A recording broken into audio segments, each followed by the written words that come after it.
She's faking for attention. My sister told everyone. The toxicology report said otherwise. The doctor's hands trembled as he held the toxicology report, his face draining of color while reaching for the security button. "We need police here immediately," he said, his voice tight with controlled panic. "This is attempted murder." I lay in the hospital bed, too weak to feel vindication, watching through blurred vision as my parents' world shattered. My mother's designer purse slipped from her shoulder, its contents scattering across the sterile floor. My father stood frozen, his mouth opening and closing like a fish gasping for air. "That's impossible," Mom whispered. "Thallium? What is thallium?" "A heavy metal used in rat poison," Dr. Kumar explained, his dark eyes moving between my family members with clinical suspicion. "It's been systematically administered over approximately 6 months. The levels in your daughter's system are near fatal.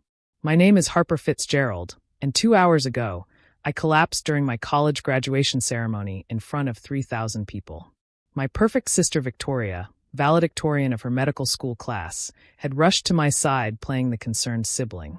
She'd cradled my convulsing body, tears streaming down her face as she screamed for someone to help her troubled sister. She didn't know that this time, the hospital would run a comprehensive toxicology panel instead of the basic drug screen she'd anticipated. "Harper's always been dramatic," Victoria said now, her voice steady despite the security guard blocking the door. She stood in her designer dress, the picture of composure with her pearls and perfectly styled blonde hair. "She's been claiming to be sick for months. We all thought she was depressed about graduating without honors." The security guard's hand moved to his radio as Dr. Kumar turned to her.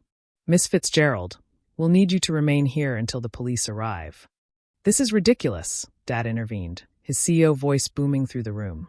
"Victoria is in her residency at Johns Hopkins. She's dedicated her life to healing people. The thallium was absorbed gradually through food," Dr. Kumar continued, ignoring my father. "Small doses, expertly calculated to build up slowly. The perpetrator would need medical knowledge to avoid immediate detection while ensuring maximum damage." I tried to speak but could only manage a weak croak. The nurse adjusting my fore caught my eye and squeezed my hand gently. She'd been the one to insist on the expanded testing when I'd been brought in, noting symptoms inconsistent with a panic attack or attention-seeking behavior. "For 6 months, Mom said slowly, her face pale. "Harper's been telling us she felt sick. Dizzy. Her hair was falling out. Classic thallium poisoning symptoms," Dr. Kumar confirmed. "Along with the peripheral neuropathy she reported, the tingling in her extremities that you dismissed as anxiety." Victoria laughed, a bright, confident sound. "You can't seriously believe I would poison my own sister. Check her room. She's probably been taking something herself. She's always been jealous of my success. But I saw it then, the tiny flicker in her eye, the almost imperceptible tightening of her jaw. The same micro-expressions I'd learned to fear over the years, signals that preceded her worst cruelties. "We found traces in her meal prep containers," the security guard said, reading from his phone. "The ones labeled with her name in the family refrigerator. The preliminary field test was positive for thallium." Mom sank into a chair. "Victoria, you prepare Harper's meals. You said you were helping her with her nutrition." "Because she asked me to." Victoria's composure cracked slightly. She wanted to lose weight before graduation. I was being a supportive sister. I managed to push out words through my raw throat. "Never asked." Dr. Kumar leaned closer. "Harper, save your strength. The police will take your statement when you're stronger." Through the room's window, I could see 2 police officers approaching, their expressions grave.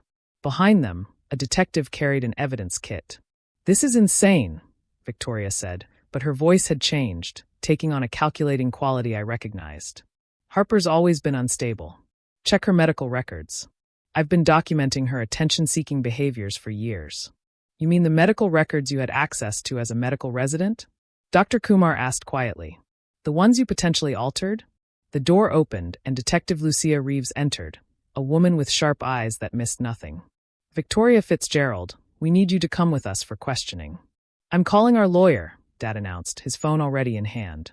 "That's your right," Detective Reeves said calmly. "But you should know we've already obtained a warrant for Victoria's apartment and devices. We found some interesting searches in her browser history." Victoria's face went white. "Those were for my residency research. How long does thallium take to kill? Undetectable poisons in food?" Thallium purchase without documentation? Detective Reeves read from her notebook. Interesting residency research for someone specializing in pediatrics. I watched my parents' faces crumble as the truth penetrated their denial. For years, they'd believed Victoria's version of everything. When she'd told them I was cutting myself for attention in high school, they'd sent me to therapy without noticing the cuts were in places I couldn't reach myself. When money went missing from Mom's purse, Victoria suggested I had a shopping addiction. When I'd gotten into Columbia for graduate school, she'd convinced them I'd forged the acceptance letter. The timeline is particularly interesting, Detective Reeves continued. The poisoning started shortly after Harper was accepted to Columbia's journalism program. The program that would have taken her to New York, away from the family. She couldn't leave, Victoria said suddenly, her mask finally slipping completely. She doesn't get to leave. I'm the one who stayed close to home, who chose Johns Hopkins to be near family. I'm the one who takes care of everyone. Harper doesn't get to abandon us and become some hotshot journalist. The room went silent except for the steady beep of my heart monitor. Mom's voice came out strangled. You poisoned your sister because she was moving away? She was abandoning the family. Victoria's carefully constructed facade shattered entirely. Just like she always does. Too good for family dinners, too busy with her writing, too important to help with Mom's charity events. But everyone still loved her more. Poor, sensitive Harper. Creative Harper. While I worked myself to exhaustion becoming everything you wanted. So you tried to kill her? Dad's voice broke. I wasn't trying to kill her, Victoria snapped. I just wanted her weak enough to stay home. To need us. To need me. But she kept fighting it, kept trying to leave anyway. Detective Reeves stepped forward.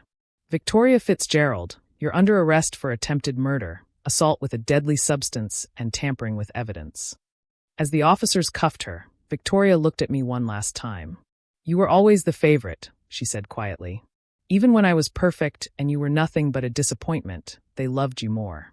After they led her away, the room felt hollow. Mom approached my bed tentatively, tears streaming down her face. All those times you told us you were sick. 3 female protagonist, sibling abuse title. She's faking for attention, my sister told everyone. The toxicology report said otherwise. Hook. My perfect sister had been poisoning my food for months while my parents called me a hypochondriac. Until I collapsed at graduation, and the ER ran a heavy metals test. The doctor's hands shook as he called security because... You believed her, I whispered, my throat burning. Every time. The graduation ceremony, Dad said suddenly. You were receiving the Excellence in Investigative Journalism award. We almost didn't go because Victoria said you were lying about it. I closed my eyes, remembering standing at the podium, my vision swimming, my legs barely holding me up, searching the crowd for my family. I'd seen Victoria in the front row, but my parents had been in the back, there only because the dean had called them personally. Dr. Kumar returned with a treatment plan. The good news is we caught it in time. With chelation therapy, most of the damage can be reversed. The hair will grow back, the neuropathy should improve. But it will take months of treatment. I'll move back home, Mom said immediately. Take care of you properly this time. No, I said firmly despite the pain. I'm going to New York. As planned. Harper, you need support. I need distance, I interrupted. From all of you. You chose to believe her over me for 23 years. Every cruel thing she did, every lie she told, you accepted without question. The room fell silent again. Through the window, I could see the sun setting, painting the sky in shades of amber and rose. My phone, charging on the bedside table, lit up with notifications. The journalism department, my future employers at the New York Times internship program, friends who'd witnessed my collapse. There's more, Detective Reeves returned, looking grim. We found journals in Victoria's apartment. This wasn't her first attempt. She's been documenting her experiments since high school. Experiments. Mom's voice was barely audible. Small doses of various substances.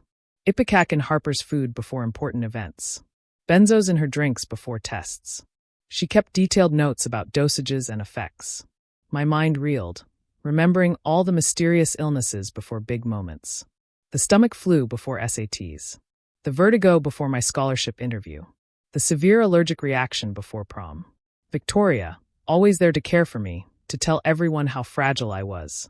8 years, Detective Reeves said. 8 years of documented poisoning. Dad made us sound like a wounded animal. Mom collapsed into the chair, sobbing. I thought about all the opportunities I'd missed, all the times I'd been too sick to pursue my dreams, all the moments Victoria had stolen from me while playing the perfect daughter. The full scholarship to Northwestern I'd lost when I'd been hospitalized during finals week. The internship at the Washington Post I couldn't take because of mysterious chronic fatigue. The relationship that ended because my boyfriend thought I was a hypochondriac. She won't get away with it, Detective Reeves assured me. With this evidence, she's looking at 20 to life. As my parents grappled with their complicity in ignoring my suffering, I made a decision. The story of the golden child who poisoned her sister while the family looked away. This would be my first major piece for the Times. Not for revenge, but for all the other victims whose families chose willful blindness over uncomfortable truths. Harper. Mom reached for my hand, but I pulled away.